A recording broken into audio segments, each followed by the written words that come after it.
back to my channel. I am literally filming this video right after I just filmed my last one, which will be up by the time you see this one, which will be the first 2 months with twin babies.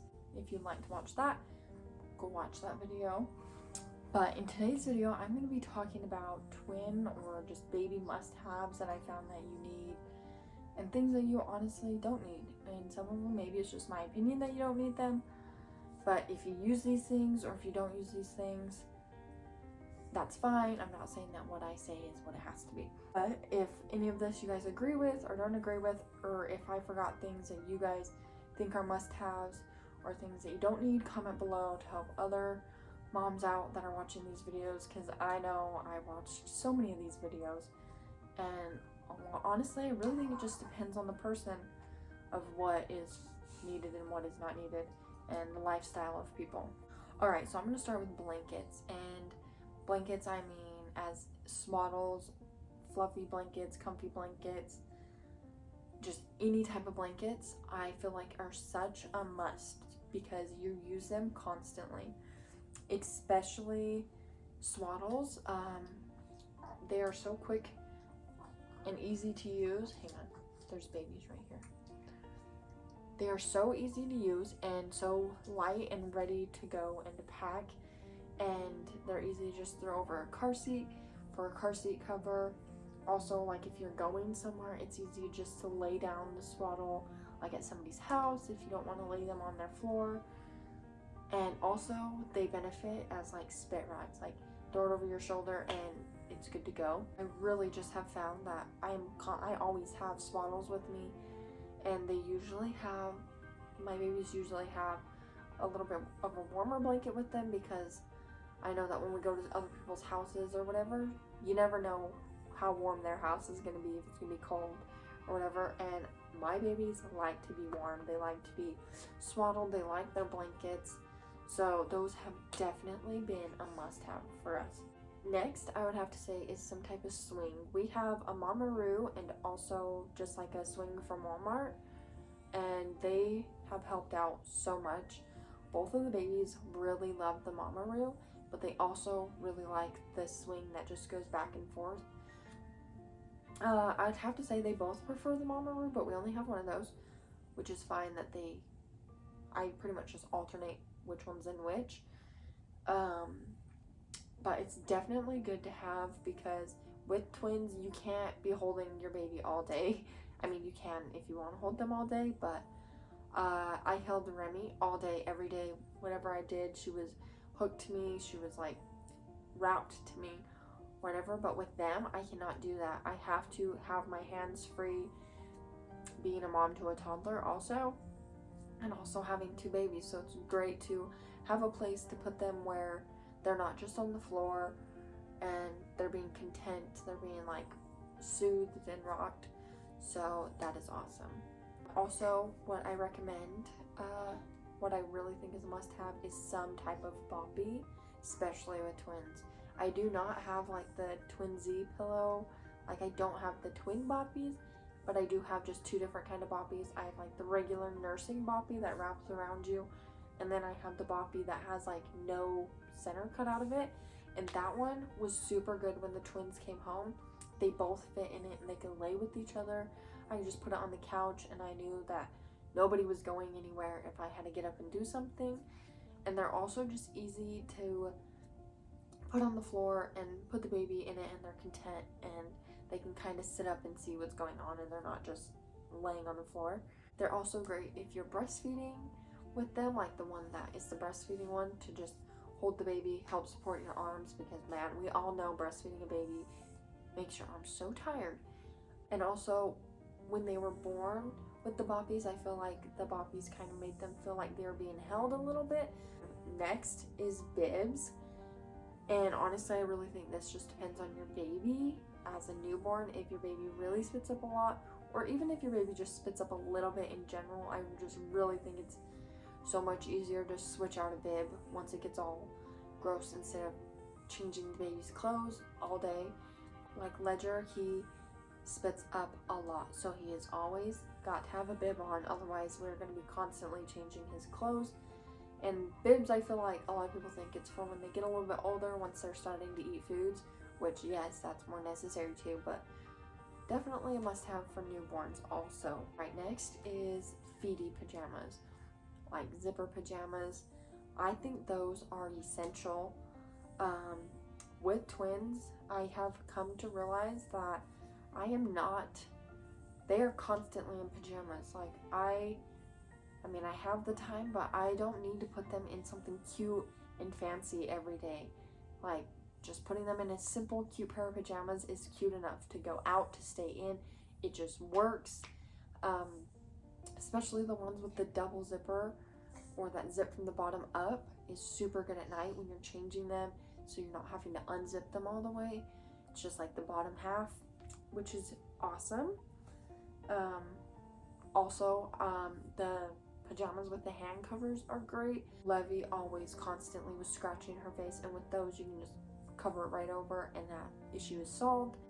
Not saying that cute little outfits are not fun, but other than just pajamas, honestly, just onesies and pants like even seem like too much sometimes. Like, they really only ever wear onesies with pants if we're really going somewhere and I want them to be in a little something different.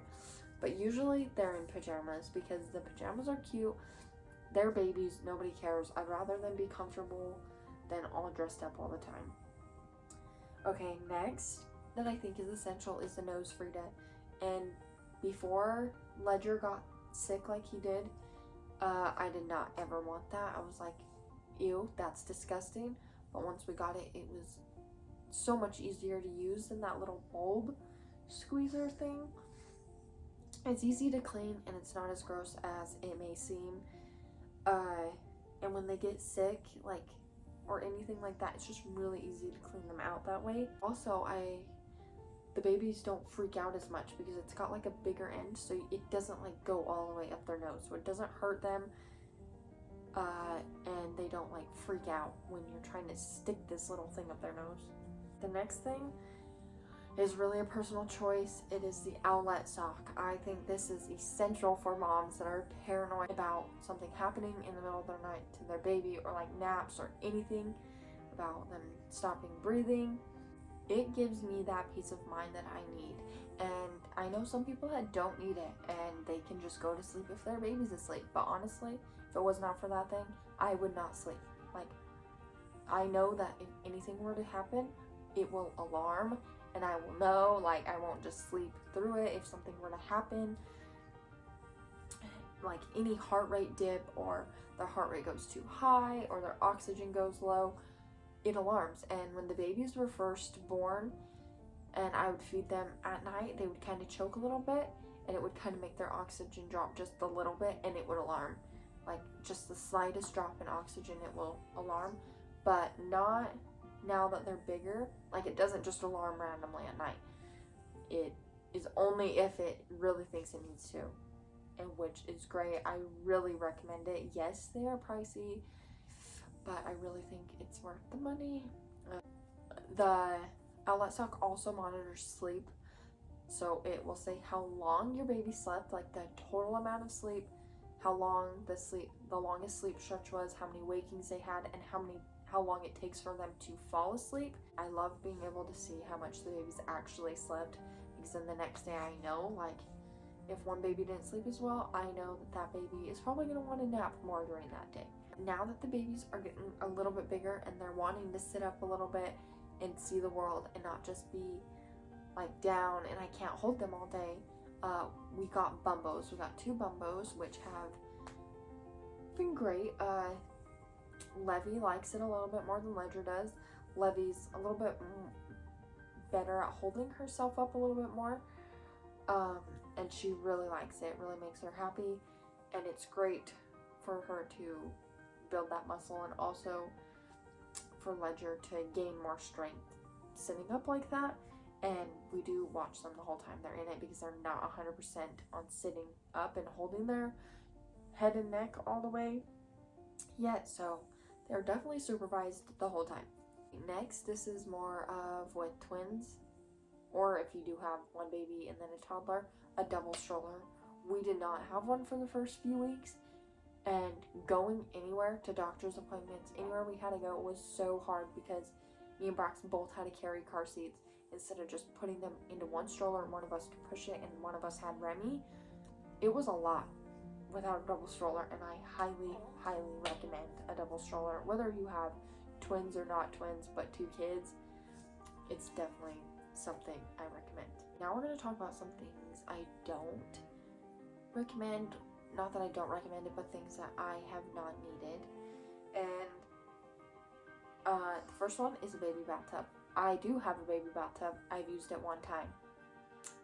With twins, it is just harder to refill and empty that thing when you have another baby, when you have to do it twice when you're bathing them. With my daughter, with just one kid, I mean, I don't see why not have it. I mean, I don't recommend it, but I don't not recommend it with just one baby. It's a lot easier to have a baby bathtub with one baby because you only have to fill it and all that one time every time you bathe the child. But now with twins, you have to do that double. You have to do everything double.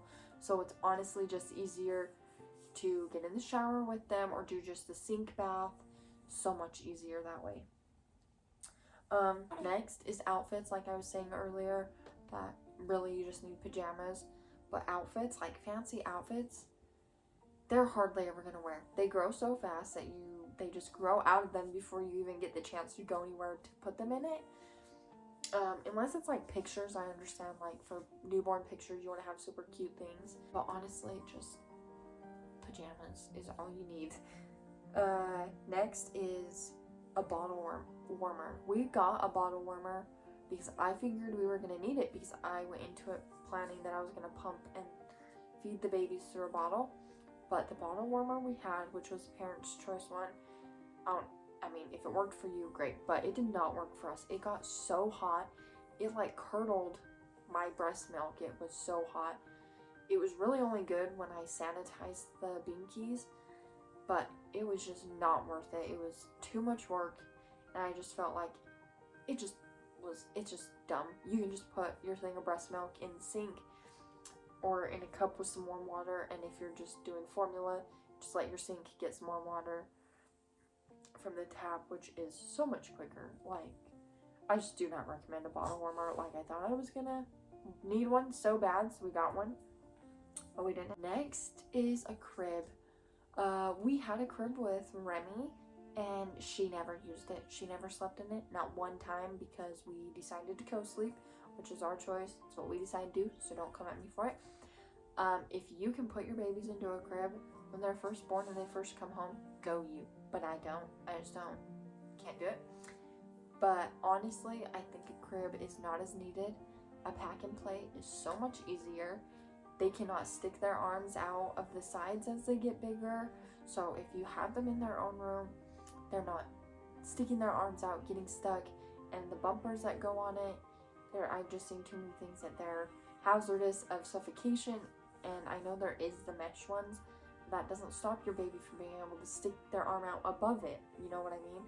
But with the pack and play, it's mesh all the way around, and it has that riser, so when they're newborns, they're higher up, and when they get bigger, you can just lower it and take it out, which is fine. And with the twins, I can have 2 pack and plays right next to each other with them, and it's mesh, like that net that is on a pack and play, and they can't touch each other, like get to each other. They can't stick their arms out and get stuck. They're not going to be able to touch plugs if I have them in their own room and in a bed, like in their beds. I just honestly think a pack and play is so much easier. And if you end up going somewhere and your babies are used to sleeping in their crib and you have to go somewhere and then you take your pack and play and they are not going to sleep in it because they're used to the crib, unless your baby's just really good at adapting. But if we want to go somewhere, we can just take this and they're still in their pack and play where they sleep at home, which I think is very beneficial. Wipe warmers, I really don't think are necessary. We never got one. I always thought I wanted one, but now the thought of like, that's just one extra step you have to do, and I just don't think that's necessary either, and not something that we've needed. I think that is all that I can think of that I would recommend and what I don't recommend, and it's all just a personal choice and what has worked for me and my family. So if you guys have any other things that worked for you or did not work for you, comment below so everybody can see. It really is a help. I really think these videos are a help to new parents or somebody expecting a baby, or if you're just curious in general. I really hope you guys enjoyed today's video, and if you have not, please subscribe and like this video, and we'll see you guys next time. Bye guys.